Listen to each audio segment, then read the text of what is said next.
Magia Exedra is actually launching before the launch date. That's right, the game will become playable ahead of the official release, with some features like exchange and PvP locked until the full launch kicks in.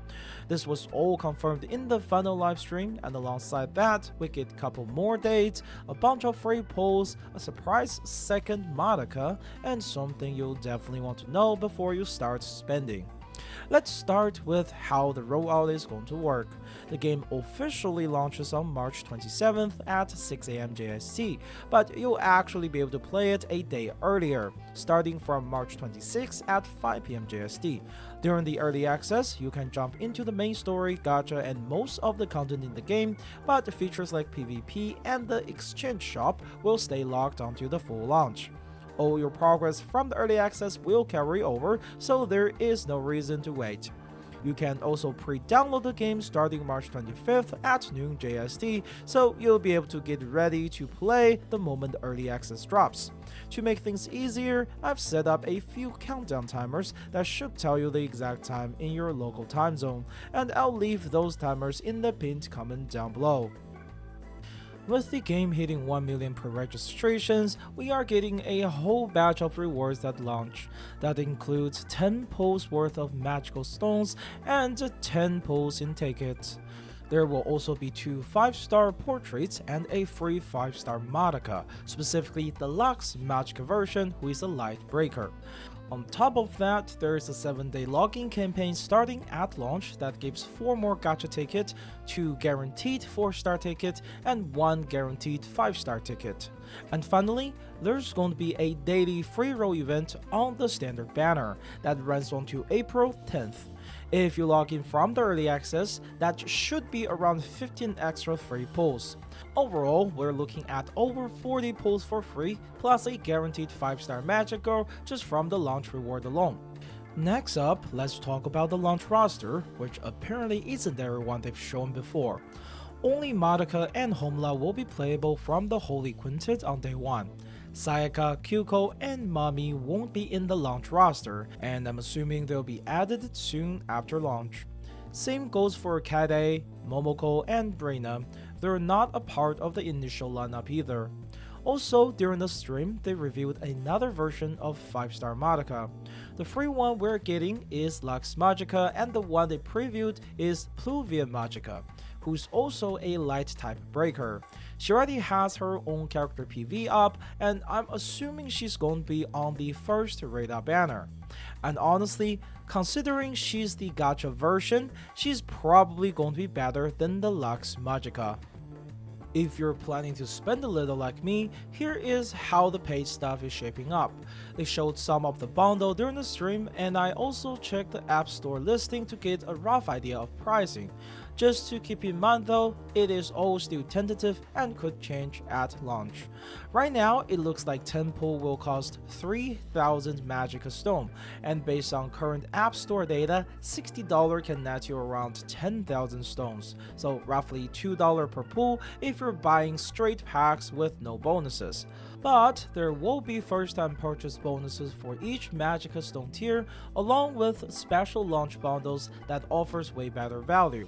The Super Training Pack gives you 40 pulls for $60, and the highest tier Magica Stone bundle with its first time bonus gets you up to 50 pulls for the same price. So if you're planning to spend anything at all, make sure you check the bundles first. More importantly, there will also be a web shop, and it's very likely going to be a better way to buy anything. It has exclusive packs and potentially better bonuses. For example, there is 160 yen beginner pack that's just about $1, and it gives you 500 Magica Stone, a gacha key, and some extra upgrade items. That's probably the highest value you will ever get per dollar in the entire game. There's also another webshop exclusive premium bundle that gives you 25,000 Magica Stone in one go. We don't know the exact price yet, but it's safe to assume it'll come with a huge discount compared to the regular in-game store. If you're planning to spend at all, the webshop is where you should be looking at first. You get more for your money, and it helps support the developer directly by skipping App Store fees. To access it, you'll need to link your game account through a social media account, which you should probably do do anyway to protect your account. And one more thing, there will be a one-time paid-only gacha that guarantee you a 5-star magical girl. If you're putting any money into the game, this is where it makes the most sense to spend your paid currencies on first. Also, keep in mind that the future banner might also include paid-only options, so it's smart to hold onto your paid Magica stones just in case. The first in-game event was announced during the stream as well, and it's called Steadily Into the Future Magical Girl Dream, and it should be live as soon as the game launches. They also showed a bit of gameplay during the stream, including the Charlotte boss fight and that iconic mummy scene, this time fully reenacted in 3D. One thing very interesting that was never shown before though was that you can reduce enemies' break gauge even if enemy is not weak to the element. Outside of the gameplay, there are a few more things global players should keep in mind. The game is launching in a decent number of regions, but not worldwide, so depending on where you live, it might not show up in your app store on day one. If that's the case, you can try download the APK from places like TapTap or QOO app. They usually have it available as soon as early access goes live. If none of that works, this is where NordVPN comes in, and I'm speaking from experience here. When solo leveling Arise launched its early server last year in a selected few region, I was one of those who got region blocked from the server and didn't feel like waiting. So I used NordVPN to connect through a supported country, and it worked perfectly. I was able to log in, play without issues, and didn't miss out on launch week.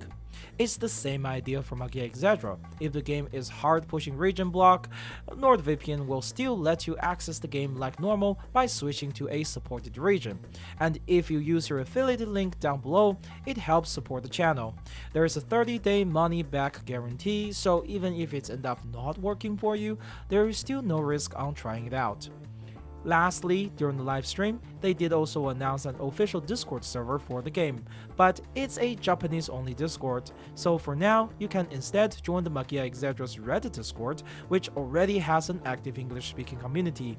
It's a great place to hang out, ask questions, and keep up with the announcement in one place. And that should cover everything important from the final live stream. Who's the first character you're pulling for when the game drops? Or are you saving everything for someone else dropping later? Let me know in the comments down below. Personally, I'm hoping to get my Madoka and Homla duo on day 1. Fingers crossed on that. And before you go, make sure to also join my Discord server. I'll be giving away one monthly card every day during the launch week in my Discord server. And as always, this has been SteamButNext. Thanks for watching, and I'll see you in the next video.